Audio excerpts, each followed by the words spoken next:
Barry Corder. Nice to see you again, buddy. How are you? I'm great. How are you? I'm doing fine, Porcupine. I am gonna go ahead and say very clearly, I'm very jealous of this episode. I'm very jealous that not only do I have to relive yet again a festival that I could not make it to, but you get to talk to one of my favorite people on the planet today.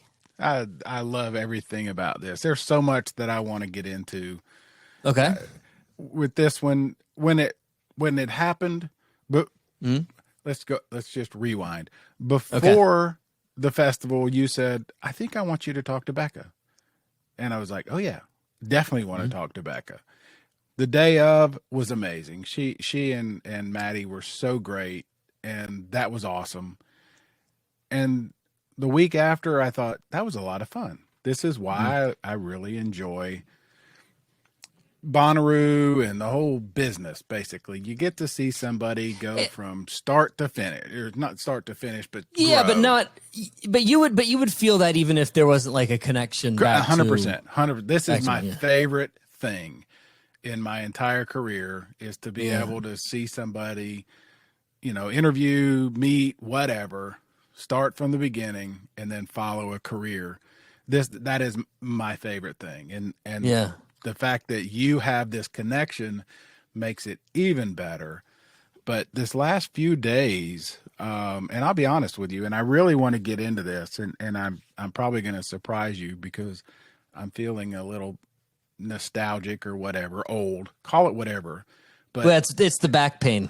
No.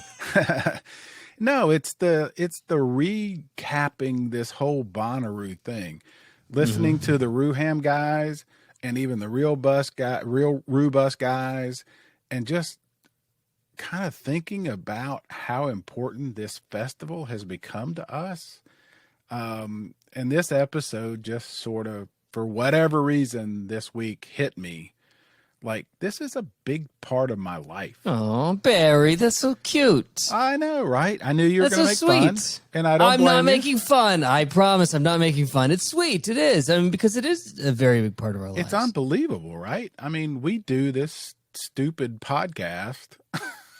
We talk about this more than we talk about anything else. At least I do. Else in our lives. That's exactly and if I'm not talking about it with you, I'm talking about it with Evan Bonnaroo every time that we hang out. It's part of our weekly wardrobe choices. It's nothing else.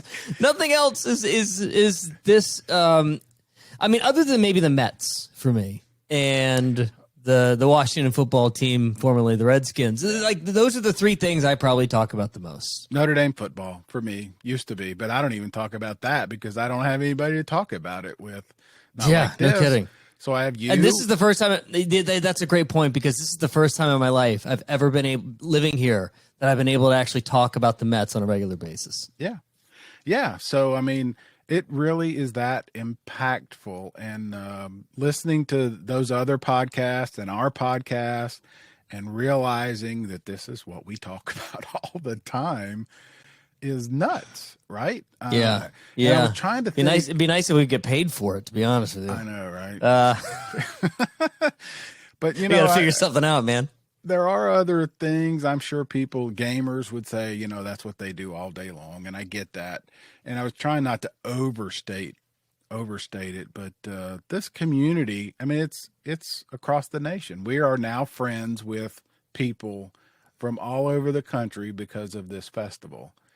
And, I'm trying not to overstate it, but I'm also trying not to understate it. I think it's a good point. Like, I bring up Evan a lot because I love the man, but the fact that I moved to a city in which I only really knew industry people, and the fact that the person that I hang out with the most is exclusively because of Bonnaroo, that's pretty weird, isn't it? Yes, and his last name is now Evan Bonnaroo because that's how you put him in the phone. Yes. Well, that is his last name. Because you can't remember. But isn't that I have funny? no idea what his last name is. I mean, it's impactful. It is the connective tissue that keeps us, aligned with so many people in our lives. And yeah, I mean, you're right. When you step back and you take accounting of really the things that matter, it's the things that you spend the most time with. and the people you spend the most time with. That's right. And not just that, the detail. Again, I go back to, I was listening to the Roovians guys. I mean, I don't know if you've heard they did like a 2.5 hour recap. And I want to let you go ahead and answer that question for yourself. I know you haven't. Wait, I love Parker and I love Reed. I really, Parker truly love and them. Reed are two of the greatest guys ever. They are fantastic. I have not gotten around to the 2-hour and Michael Roovians and Jake podcast yet. Michael and Jake, the other two halves of the trio. Yeah, Roo 3 and Roo 4, Roovians 3 and 4. Got it. But if you haven't already listened to their show, it's just so interesting, and we do the same thing. The detail. I mean, all of us pick apart. We can almost name, when we say things like, I went and sat under the tree in front of the witch stage. We know exactly what tree that is. We know exactly which tree, and the ditch, that separates the road from this and that. Yeah. We all know that kind of thing. It's just fascinating to me that has become so ingrained in our lives. Do you remember the moment? There was a moment in the last, say, 8 years. One of the most excited that we have been in 8 years. Do you remember just what I'm talking about in a very broad, generic way? Something that made us so excited that was so stupid. Do you remember? The lights in the trees? Okay, well, that's one of them. Yeah, but do you remember the day where right after it was a torrential downpour on a Wednesday, and then we started watching, or maybe on a Tuesday, and we started watching them build that bridge across on Wednesday, and they were done by Thursday just to save you from walking through a giant canyon of water. Yep. That's a big giant river of water. On Thursday, you came back, you're like, guys, they built a bridge. They built a bridge. Well, we were so thrilled. That's a great point, and that's part of what I'm talking about. It's not just the fact that you and I noticed, it's the fact that you and I noticed and have an expectation that we would say something and they would fix it. You know what I mean? That's right. We expect they will hear and they also, will fix it. And because they do. But to be fair, that's how you get from the what stage area to literally everywhere else. And if they didn't fix it, it was going to be an absolute disaster. Yeah. But you know what I'm saying? It's that give and take of we noticed, but we expect them to hear us. Mm-hmm. That's another part that I've been thinking about this week is as fans, we expect them to hear our demands or requests or whatever, and they do. Well, we expect it because they already have, right? Like they're they're really one of the very few brands that listens so well. That's my point. That's exactly my point. It's a give and take. Everybody feels like they have some ownership of this event. Yeah, and the other thing too how many other things do you know that you can say that about? It's true. The other thing I like about it is that we oftentimes we think that because we've said something, they've done it because the community has said it. Oh, I don't mean. But honestly, well, I think that some of us think that way. But true. But the best part is that they don't really need so much to listen because they're fans already. They're part of the community too, and so they know exactly the problems before we probably even do. Great point. They were already on it, and that's you make the better point. That's what I'm trying to say is, when we think of something, they probably already thought it too. Like we probably should have put a bridge right there because nobody wants to walk through mud. Yeah. I mean, those years of plywood was just not. It was not working. No, or the sawdust or whatever. They had a lot. They did cat litter one year. That didn't work. I just think it's just an amazing community, and Well, I like how you started it with the community aspect of it because the reason why I think that this our final recap episode of 2023 will be with Angel St. Queen is because Becca is part of that community. I met Becca on a random, must have been Tuesday. She came into the radio station. She's like, I guess I'm an intern because I have to. And I'm like, all right, that's cool. And, we get something like this, 3-4 times a year. Most of the interns that show up hate it. So they, especially when they to hang out with us. When they were hanging out with me and Alex, believe me, Barry, they were not happy. Nobody wanted to do this. We were awful. They lasted, a week and they bailed. Becca shows up and, she starts talking and come to find out she's a singer and she's, writing songs and, Mr. Radio Guy. Mr. Radio Guy. When we talk about that moment when she says, "Oh yeah, I'm a singer." And you're like, sure you are. That's exactly what I did. I didn't know that. We talked about that. Oh my God. It is one of the more paralyzing things that happens in my life. Whenever somebody hears, you happen to have something to do with the music industry, they're like, "Oh, let me show you my band." Oh God, it's the worst. Get that too. My least favorite was, "I'm a poet." No, it's good, really good. No, you're not either. So so I rolled the dice and I said, I rarely do this. I rolled the dice and I said, "Okay, well, let's hear it. Show me what you got." And she showed us a video and me and Alex kind of looked at each other like, "Oh my God, you're really good." Yeah. And then out of nowhere, years later, she gets a job with Live Nation and C3, et cetera, I guess. And then, she is part of the infrastructure of this community. So when you talk about the people that are crafting this festival, she's one of them, right? Yeah. Especially on the AC side. And when, you get the opportunity, you get a band, and Bonnaroo has been such a big deal to you, you want to play Bonnaroo. And the fact that they, had the, they had it enough. They had the thing that was good enough to get them into the festival. I mean, imagine the amount of people that work for Live Nation, C3, or even AC who have had a band in the past.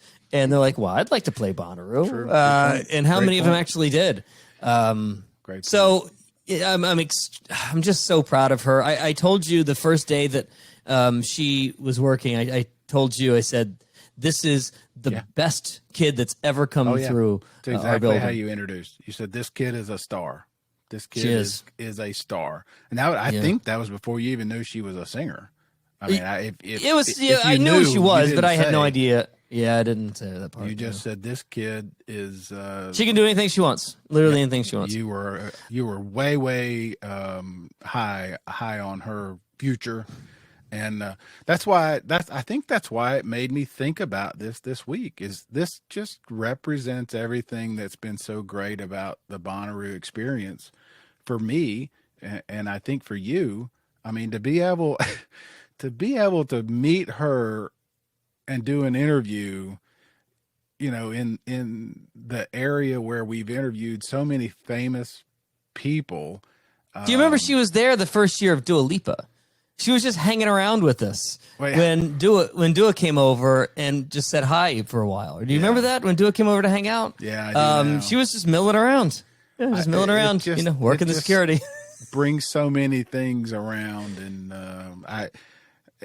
in all kinds of ways. There's just so many cool things about this festival, and this, for some reason, it won't mean anything. I mean, if people don't know who they played on the Who stage, probably not many people saw it. It's not like this is the biggest star we've ever interviewed or anything, but this represents so much that is great about this festival. And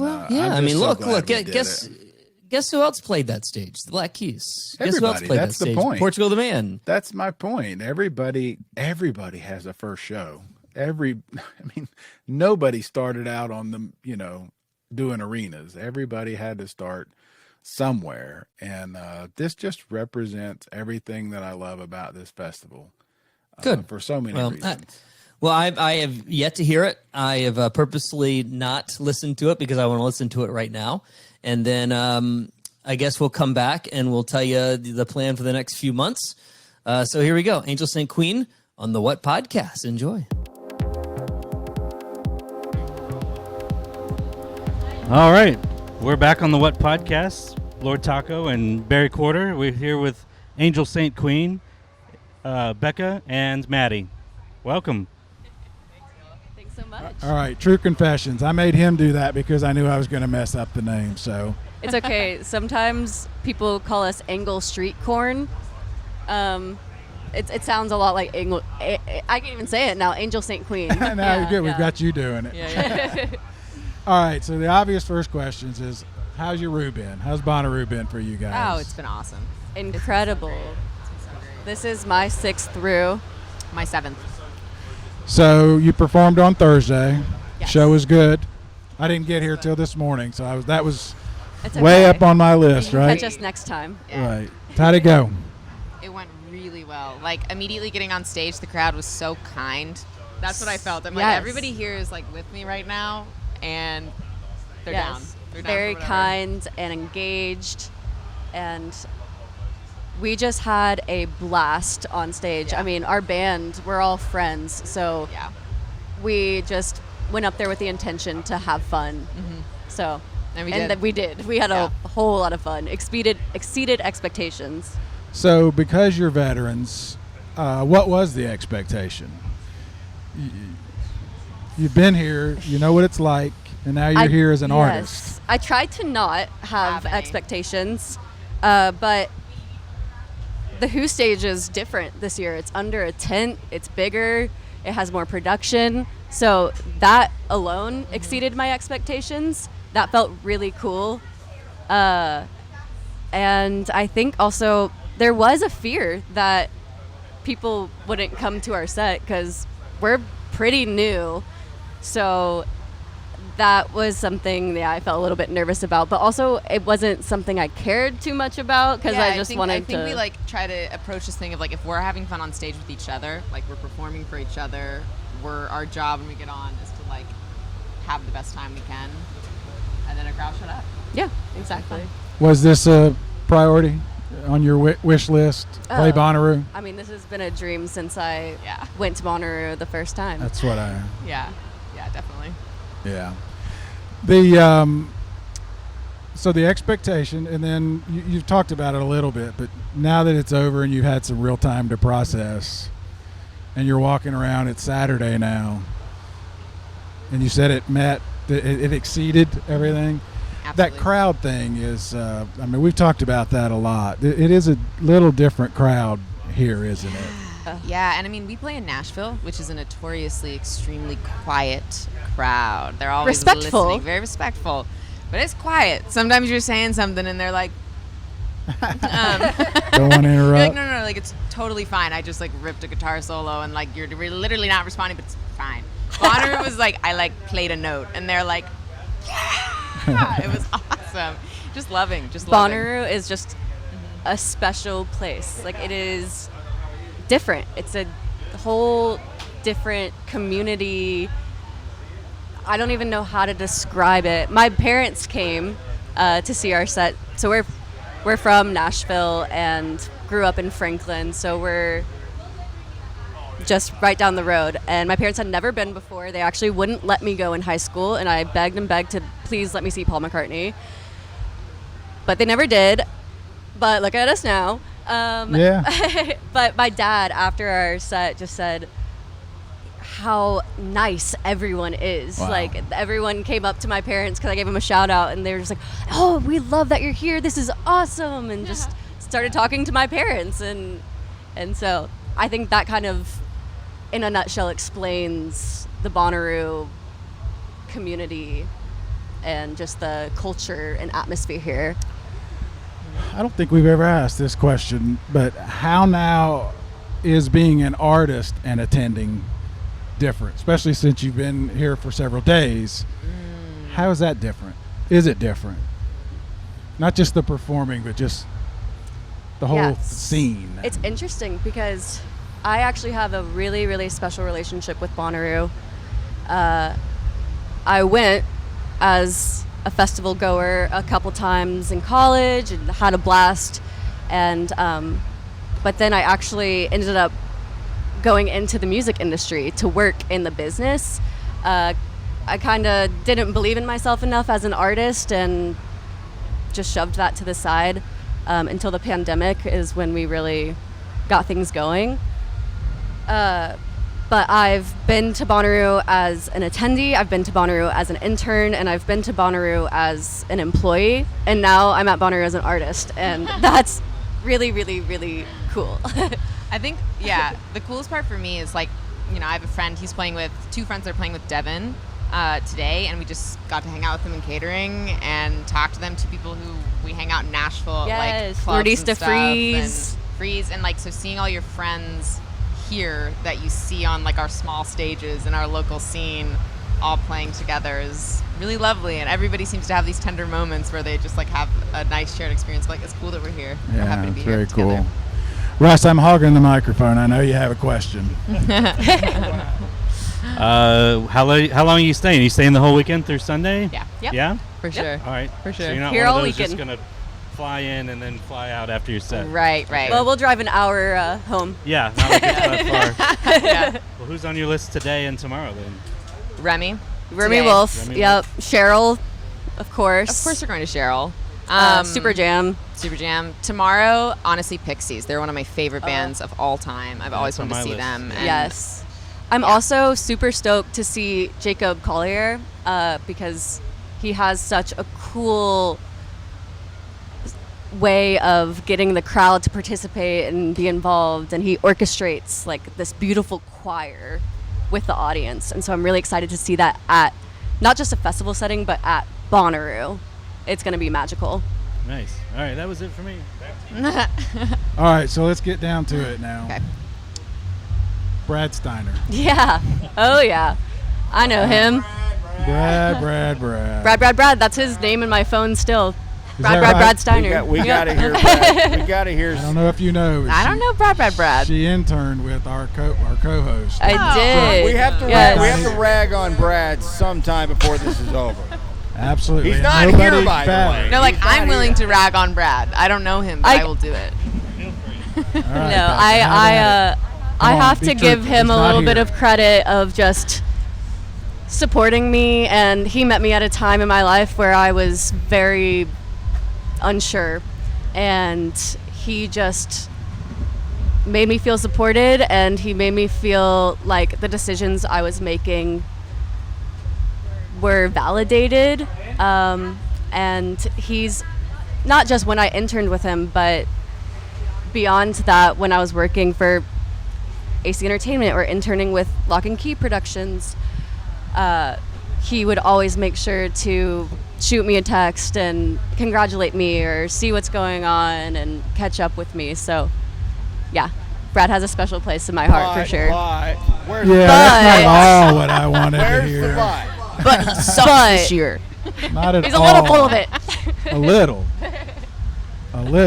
No, you and I met through him Yes. years ago, and Yes. he spoke very, very highly Thank you. of you then. And I don't even think he knew you sang at that time, if I remember right. I didn't really publicize that. She didn't have her I was- singing pants on. Yeah, I was. Those on. I was full focused on the industry, and I wasn't sure then. I was like, I interned with him at the radio station, and then, Hits like I said, I 96 in did the Chattanooga is where you interned. Hits 96, and then the video production crew that's here. That was my next internship, and so it was cool that I just had these different, just like different little facets of the industry that I got to experience.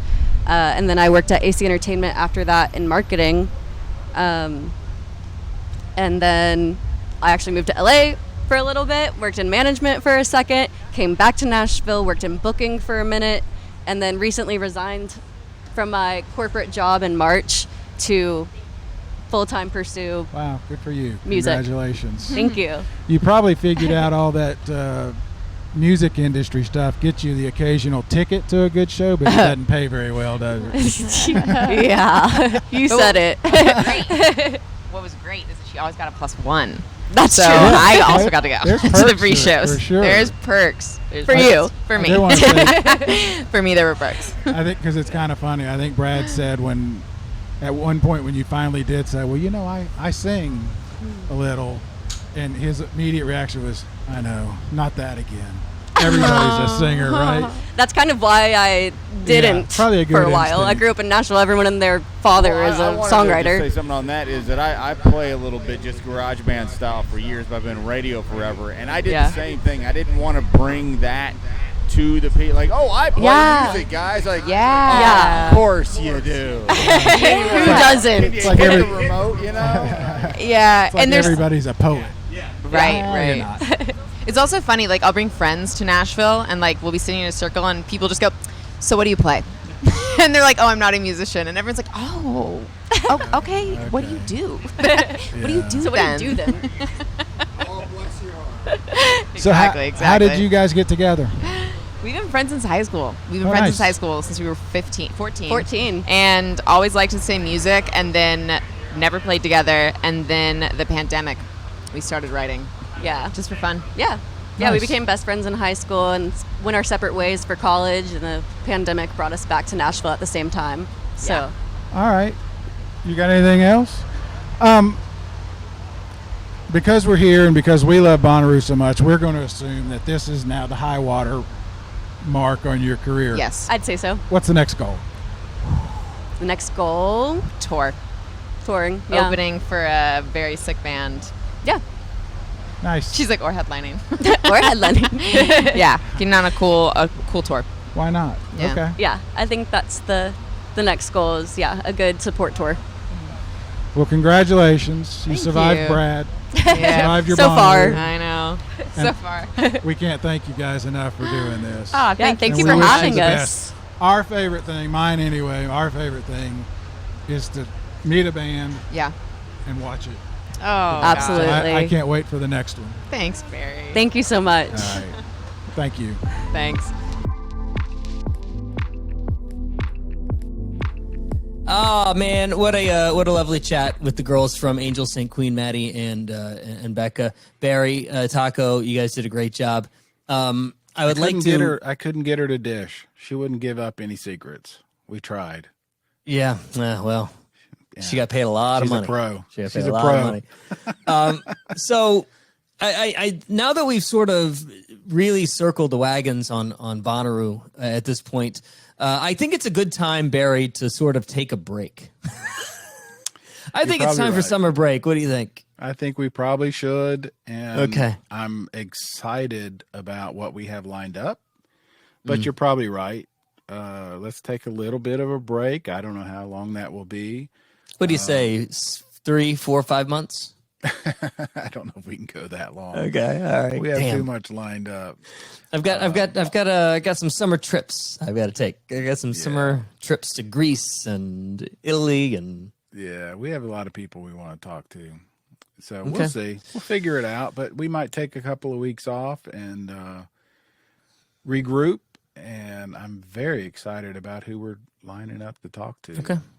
All right. Well, I am so happy that you guys got to meet the girls, and I'm so happy that Bonnaroo was a raging success on everybody's. Basically, I haven't seen or heard a single person say something negative about this year, and this goes to tell you, the second that you think Bonnaroo might be in a down spot, it comes right back with fury, no matter what. It always comes back around. And that's never not great. It's never not great. It's always got a loaded gun, man. It's always ready to fire. All right. Well, there you go. Anything else before we go? No, people are wondering. Taco is fine. He's well. He's in the bus somewhere. He got that bus back, man. You can't get him out of it. He is. He's probably camping in his backyard by himself, but he's in the bus. I can promise. He's in the bus. At least he's in the bus. Yeah. All right. Good. Well, then, until then, we'll talk to you very soon. All right. Love you. All right. Love you. Bye.